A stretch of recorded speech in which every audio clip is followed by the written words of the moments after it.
সবাই ড্রয়িং রুমে বসে আছে, আড্ডায় মেতে উঠেছে মহল। কিন্তু সেখানে আমার কোনো যোগসূত্র নেই। চুপচাপ এক কোনায় বসে আছি আমি। ভালো লাগছে না মোটেও। শুভ্র ভাইয়ার ওইসব বিষাক্ত কথা শোনার পর ভালো না লাগাটাই স্বাভাবিক, মূলত ভালো লাগাটাই অস্বাভাবিক।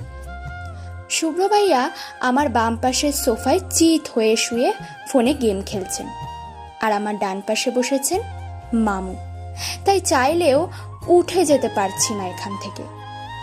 ব্যাপারটা আমার হাতে থাকলে এই মুহূর্তে বাড়ি থেকে বেরিয়ে যেতাম, কিন্তু ব্যাপারটা যেহেতু আমার হাতে নেই, তাই চুপচাপ বসে বাড়ির প্রতিটি জিনিসে চোখ বোলাচ্ছি। মামুর বাড়িটা রাজমহলের মতো বড় নয়, আবার খুব ছোটও নয়, মাঝারি আকারের ডুপ্লেক্স বাড়ি।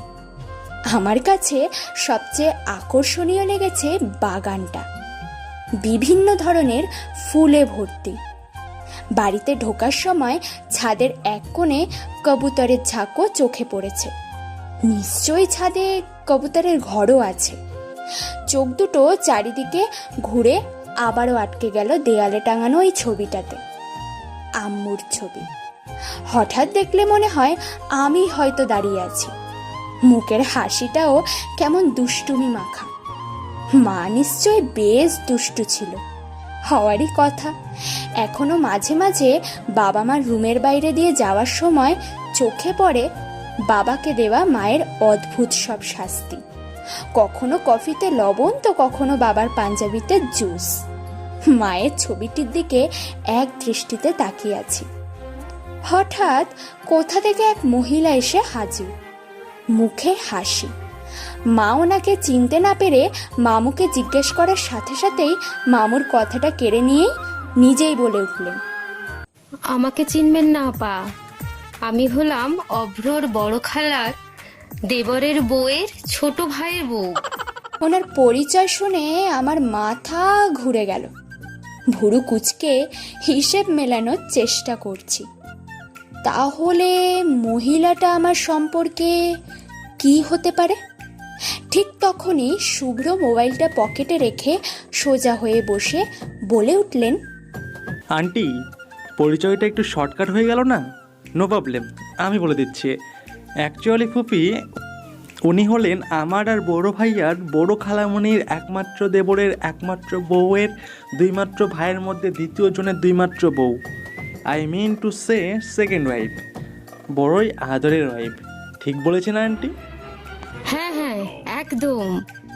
একটু আগে সম্পর্কের সুতোটা যতটা খুলছিলাম, শুভ্র ভাইয়া তার দফা রফা করে দিলেন। আমার দ্বারা এত চিন্তা হবে না দেখে সকল ভাবনা চিন্তা বাদ দিয়ে মহিলাটার দিকে চোখ দিলাম। মহিলাটা যে আস্ত একটা আহাম্মক, তা ওনার হাসি দেখেই বোঝা যাচ্ছে। ওনার এই হাসিটাই যেন চেঁচিয়ে চেঁচিয়ে বলে যাচ্ছে, আই অ্যাম আ আহাম্মক, ভেরি বিগ আহাম্মক। আম্মু সম্পর্কের প্যাচ কতটুকু বুঝতে পেরেছে তা ওনার মুখ দেখে ঠিক বলা যাচ্ছে না, তবুও হাসি হাসি মুখে বলে উঠলেন, ও আচ্ছা, ভাবি ভালো আছেন? আমি বেশ খেয়াল করে দেখেছি মহিলাদের এদিক দিয়ে ব্যাপক সুবিধা। মধ্যবয়স্ক সব মহিলাই তাদের হয়তো হবে ভাবি, নয়তো আপা। সম্পর্কে হাজার প্যাচ থাকলেও ঘুরে ফিরে ভাবি আর আপা। আর আমাদের ক্ষেত্রে খালা, ফুপু, মামি, কাকি, দাদি, নানি, আপি, ভাবি, আরও কত কি। একটার সাথে একটা গুলিয়ে ফেললেই বাস। উফ, যাই হোক, মহিলাটা মার কথার উত্তর দিয়ে খুশিতেই পাগল হয়ে আমাদের দুই বোনকে উদ্দেশ্য করে বলে উঠলেন, উমা আপা, এরা আপনার মেয়ে বুঝি? কি মিষ্টি দেখতে, যদিও বড়টা বেশি সুন্দর, ছোট জনের গায়ের রংটা একটু। ওনার কথায় আমার তেমন খারাপ লাগলো না। এটা এর আগেও শুনেছি, নতুন কিছু না। নতুন কিছু হলেও এর জন্য কেঁদে গা ভাসানোর কোনো কারণ আমি দেখছি না। তাই চুপচাপ বসে রইলাম। কিন্তু উনি কথা শেষ হবার আগেই শুভ্র ভাইয়া বলে উঠলেন, আন্টি, গায়ের রঙটা তোমারও তেমন একটা আহামরি সুন্দর না, তবু আমাদের মামু মশাই কিন্তু তোমার ওপর ফিদা, কি বলো? সো ওর গায়ের রং নিয়ে কথা না বললেও চলবে, যার গরজ পড়বে সে দেখেই নেবে। তুমি তো আর ওকে বিয়ের পিঁড়িতে বসাতে যাচ্ছ না। শুভ্রর বলা মামু তোমার উপর ফিদা কথাটা শুনেই খুশিতে আবারও পাগল হয়ে গেলেন উনি। তারপর চোখ মুখ নাড়িয়ে বলে উঠলেন, শুভ্র, তুইও না কি যে বলিস। আর বিয়ের পিড়িতে বসালেই দোষ কি? আমারই তো ভাগ্নি, তাই না আপা? মা শুকনো হাসি দিয়ে বলে উঠলেন। হ্যাঁ হ্যাঁ, তাই তো। মার কথায় মহিলাটা যেন দ্বিগুণ উৎসাহ পেল। মামুকে উদ্দেশ্য করে বলে উঠলেন, দুলা ভাই, বলছিলাম কি, অভ্রর জন্য একটা ভালো পাত্রের সন্ধান পেয়েছি। খুবই লক্ষ্মী একটা মেয়ে। আমি বলি কি, ওদের দুজনকে দেখা করার সুযোগটা দিলে ভালো হয় না? মেয়ে খুব মডার্ন। অভ্রর পর না হয় আপনার ভাগ্নি দুটোরও বিয়ের ব্যবস্থা করে দেব। মহিলাটির কথায় শুভ্র কিছুটা নড়ে চড়ে বসলেন, আর তারপর শান্ত দৃষ্টিতে মহিলাটির দিকে তাকিয়ে বলে উঠলেন, আন্টি, ভাই আর ওভার মডার্ন মেয়ে পছন্দ না। এই পর্যন্ত তো কম মেয়ে দেখাওনি, তো এবার গিভ আপ করো। আমাদের কাছে মেয়ে আছে, এখানেই হয়ে যাবে ক্রস কানেকশন, তাই না বাবা? মানে মেয়ে আছে মানে কি? বাবা, এতদিন পরে ভাগ্নি খুঁজে পেলে আর এখনই আবার অন্য লোকের ঘরে দিয়ে দেবে? কই না কই থাকবে কে জানে, বছরেও কি দেখা হবে কি না জানি না। তাই বলছি কি, ভাইয়ার বিয়ে দেওয়ার হলে নিজের ভাগ্নির সাথেই দাও, তাহলে ভাগ্নিও পেলে, বৌমাও পেলে, আবার ঘরে শান্তিও পেলে। ভেবে দেখো। মামুর মুখ দেখে মনে হচ্ছে শুভ্রর কথা তার বেশ মনে ধরেছে। তিনি খুশিতে আত্মহারা হয়ে বলে উঠলেন, বাহ শুভ্র, তোর কূটনৈতিক বুদ্ধি আছে বলতে হবে। ব্যাপারটা ভুল বলিসনি। পরিচয় তোদের কোনো সমস্যা না থাকলে রোদের সাথে। মামু এইটুকু বলতেই আমি চট করে অভ্র ভাইয়া আর আপুর দিকে তাকালাম। আপু ভাবলেশহীনভাবে স্থির হয়ে বসে আছে। অভ্র ভাইয়াকে দেখে মনে হচ্ছে সে চরম বিরক্ত। অভ্র ভাইয়ার বিরক্তিটা যেন আমাকেও হানা দিল। মুহূর্তে সাথে যোগ দিল চরম অস্বস্তি। মামু এসব কি বলছে? মাথা ঠিক আছে তো? আমি আর অভ্র ভাইয়া? ছি ছি। আমার ভাবনার মাঝেই শুভ্র ভাইয়া হঠাৎ বলে উঠলেন, বাবা, তুমি ওর দিকে তাকাচ্ছ কেন? হোয়াই? এদিকে নয়, ওই দিকে তাকাও বাবা। এখানে কিছুই নেই, ওখানে পরীর মতো একটা মেয়ে বসে থাকতে তুমি কিনা এই পুস্কি মেয়েটার দিকে তাকাও। রোদ নয়, রুহি ইজ পারফেক্ট ফর ভাইয়া।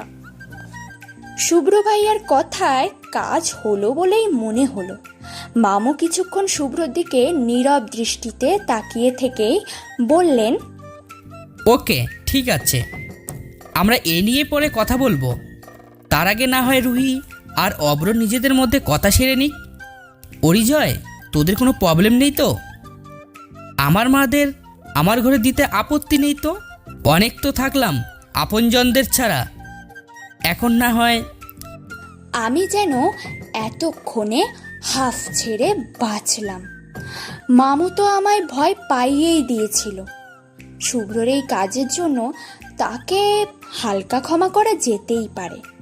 আমি তার বিরুদ্ধে কঠিন একটা দোয়া করেছি, ওনার শাস্তিমূলক দোয়া। দোয়াটা হলো তার বউ যেন 10 জনের সাথে পরকীয়া করে। কিন্তু এখন বিরাট আফসোস হচ্ছে, না, তার বউ যেন পরকীয়ায় না জড়ায়। ওনার বউ সম্পর্কিত শাস্তি মওকুফ করা হলো। তবে হ্যাঁ, এই সামান্য কারণে তাকে সম্পূর্ণ ক্ষমা করা যায় না। সো সেই উছিলায় ওনার সাথে কথা বলা অফ। কে জানে তাতে তার কোনো যায় আসবে কিনা। আবারও আমার ভাবনার ছেদ ঘটল ওই মহিলার কথায়। উনি বিস্ময় মাখা গলায় বলে উঠলেন, দুলা ভাই, এই ছবির মেয়েটাই কি আপনার বোন, মানে এই আপা? মামু মাথা দোলালো। সাথে সাথেই মহিলাটি চেঁচিয়ে বলে উঠলেন, ও মা, আপার চেয়ে তো ওনার ছোট মেয়ের চেহারার সাথে বেশি মিল মনে হচ্ছে ছবিটার। মামু হাসলেন। তারপর চশমাটা পরিষ্কার করতে করতে বলে উঠলেন, ওরি কিশোরী বয়সে অনেকটা রোদের মতোই দেখতে ছিল।